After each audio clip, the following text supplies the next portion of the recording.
Buenos días jóvenes, soy el profesor Iván Cornejo. Vamos a desarrollar la modelación fenomenológica de un ejercicio muy sencillo, un estanque con rebalse perfectamente agitado, el cual recibe un fluido a una temperatura de entrada y se mezcla y sale a temperatura de mezclado. La idea es que posterior a esto podamos, con el modelo del estanque, poder predecir cuánto cambia la temperatura de salida y a qué ritmo, a qué velocidad la temperatura de salida frente a cambios en la temperatura de entrada. Aquí les entrego anticipadamente como dato que el aumento de la temperatura de entrada es de 5 grados Celsius a 9 grados Celsius. Bueno, lo primero que hacemos es definir nuestra frontera para realizar los balances, ¿cierto? Balance de materia y energía, lo que siempre hacemos en este tipo de problemas. Y en cualquier problema en general, cuando uno está desorientado, plantea los balances y de ahí puede construir. Bueno, la acumulación de materia en el tiempo dentro de esta frontera es igual a lo que entra y lo que sale por corrientes más lo que se genera en reacciones químicas, por ejemplo, menos o más lo que se transfiere. Nosotros vamos a suponer que en este problema no tenemos transferencia del líquido al gas, no hay evaporación, no hay reacción química y lo que entra es el flujo másico de entrada y el flujo másico de salida. Este flujo másico, flujo de entrada, lo puedo expresar como flujo volumétrico de entrada por la densidad de entrada. Y es lo mismo con el flujo de salida, flujo volumétrico por densidad da flujo másico de salida. La masa dentro de este estanque la puedo considerar como la densidad por el volumen del estanque, que lo tengo aquí, que es simplemente B. ¿Ya? Ahora, yo puedo hacer una suposición, voy a mostrar el gráfico, este gráfico. Si nosotros vemos cómo se comporta la densidad del agua, este fluido que es agua, en el rango de temperatura en el que estamos trabajando, es relativamente constante, ¿cierto? Aproximadamente constante, no estaremos cometiendo un gran error. Nosotros entre 0 y 20 grados es aproximadamente constante, no estaremos cometiendo un gran error si es que lo consideramos constante en el rango entre 0 y 9 grados Celsius. De ahí para adelante vemos que cambia un poco más, pero incluso a 90 grados no llega a ser tan distinto. 970 kilogramos por metro cúbico frente a 1000 kilogramos por metro cúbico, no es muy descabellado suponer valores constantes, sobre todo en este rango. Bueno, entonces si el volumen y la densidad es constante, entonces yo puedo eliminar este término, ¿cierto? Volvamos para que no nos confundamos, eliminar este término y vemos que el flujo másico de entrada es igual al flujo másico de salida. ¿Ya? Hacemos uso nuevamente de nuestra suposición de que la densidad de entrada y salida son aproximadamente iguales y obtenemos del balance de materia que el flujo volumétrico que entra es igual al flujo volumétrico que sale, el cual llamaré por comodidad simplemente F.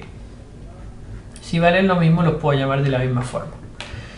Luego planteamos el balance de energía, porque esa es la información que me entregó el balance de materia, y tenemos que la acumulación de entalpía en el tiempo es igual a la suma de los flujos de energía que entran y salen por las corrientes más la energía por el mecanismo de transferencia de calor, ¿cierto? No tenemos conducción ni otras pérdidas de energía en el sistema, vamos a asumir eso, es bastante razonable y vamos a suponer que este trabajo de eje no es apreciable tampoco y no hay expansión compresión en el sistema, lo cual me deja que el diferencial de entalpía, que lo puedo escribir como la masa en el estanque por la entalpía específica en el estanque, es igual al flujo másico que entra por la entalpía específica de entrada menos el flujo másico que sale por la entalpía específica de salida.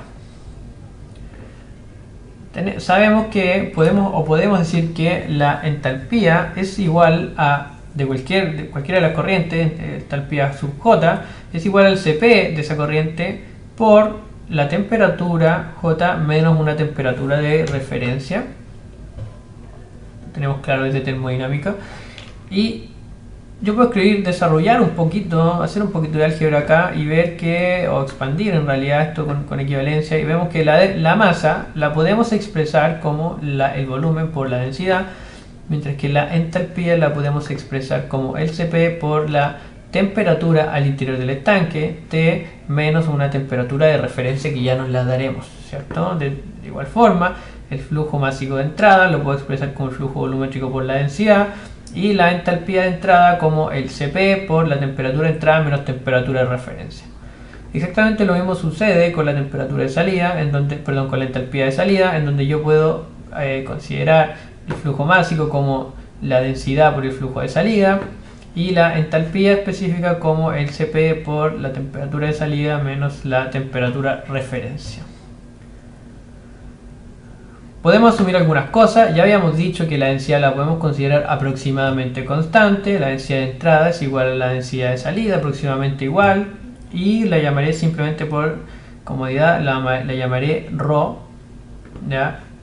Sin subíndice. Y vemos que entonces este ρ se vuelve igual a este ρ sub i, que yo asumo que es aproximadamente ρ. El ρ de salida también aproximadamente ρ, ¿cierto? Entonces esa densidad se encuentra en todos los términos y sale, porque además es constante, entonces sale de la derivada. Una suposición similar puedo hacer con el Cp, y los Cp también son descartados de la ecuación. Sabemos que el estanque está perfectamente agitado, o sea, todo lo que está en este estanque está homogéneo. Está totalmente homogéneo el estanque, y lo que sale, ¿qué es? Lo que está en el estanque. Lo que está en el estanque tiene temperatura T, así que puedo asumir que la temperatura de salida es igual a T. Los flujos F sub I y F sub O, flujo de entrada y flujo de salida, ya obtuvimos del balance de materia con nuestras suposiciones que son aproximadamente iguales y que yo los voy a llamar simplemente F. La temperatura de referencia vamos a asumirla 0 para que en términos numéricos sea más cómodo de trabajar con la ecuación en sistema que estén trabajando en Celsius o en Fahrenheit, ¿cierto? Pero, perdón, en Celsius o en Kelvin, en temperatura absoluta o no, y se va a simplificar un poquito la álgebra, pero lo importante para nosotros es que tomemos la misma temperatura de referencia para todos los términos. Otra cosa que ya sabíamos es que el volumen es constante, el volumen de este tanque es constante, el nivel está controlado por el rebalse, entonces la masa dentro del estanque es constante, o sea, el espacio que ocupa este fluido acá es constante, y sale de la ecuación. De la derivada quedándonos B por dt, diferencial de temperatura en el tiempo, igual a el flujo F, flujo de entrada, yo digo que es igual a F, flujo F por la temperatura de entrada, menos el flujo de salida, que también es F, ¿cierto?, por la temperatura de salida que la asumí T. Recuerden que lo que está saliendo es lo que está en el estanque, está totalmente homogéneo, temperatura T. Finalmente, reescribiendo, tenemos que la ecuación queda, el balance en estado transiente queda B por dt en dt, diferencial de temperatura en el tiempo, es igual a el flujo de entrada, o F, el flujo circulante que está circulando por este estanque y saliendo por la temperatura de entrada, menos el flujo F por la temperatura de salida, que es simplemente T, ¿cierto? La misma temperatura que al interior del estanque.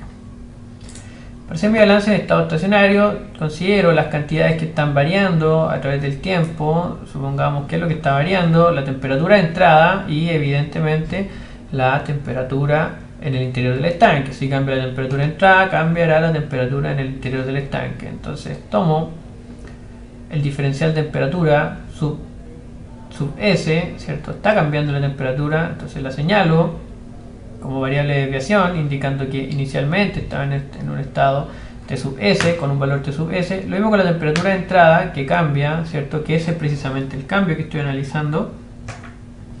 Y la temperatura dentro del estanque, de la cual ya hablamos. Ahora, el flujo cambia, estoy asumiendo para este ejercicio, para términos de este ejercicio, que el flujo no cambia, solamente cambia la temperatura de entrada y como consecuencia de aquello la temperatura de salida.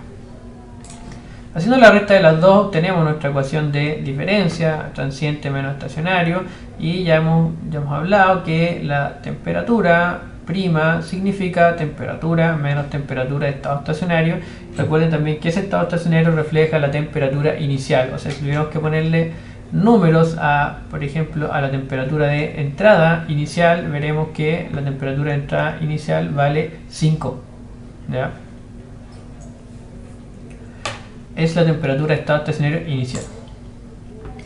Bueno, de esta ecuación de primer orden tenemos varias maneras de resolverla, con factor integrante, con Laplace, con diferencia finita. Nosotros ya hemos señalado que, de acuerdo a la forma de esta ecuación, lo que acompaña a la derivada, de llevarlo a la forma estándar, es el tau, que habla de la rapidez con la que cambia mi sistema a menor tau, más rápido cambia el sistema. Vemos que si yo aumento el volumen del estanque manteniendo el flujo, entonces el tau crece y significa que el sistema cambia más lento de temperatura, lo cual es evidente porque ahora hay una mayor masa de fluido en el estanque, entonces es más difícil romper la inercia. De otra manera, si yo aumento el flujo que está entrando y por ende saliendo de este estanque, la temperatura va a cambiar más rápido, ¿cierto? Porque va a tener un menor tiempo de residencia en el equipo y va a tener un mayor peso, llamémosle así. El flujo que entra así es más grande que se aumenta en comparación al volumen. Y esto aquí en realidad está multiplicado por 1, ¿cierto? Simplemente queda TI', TI menos TIS.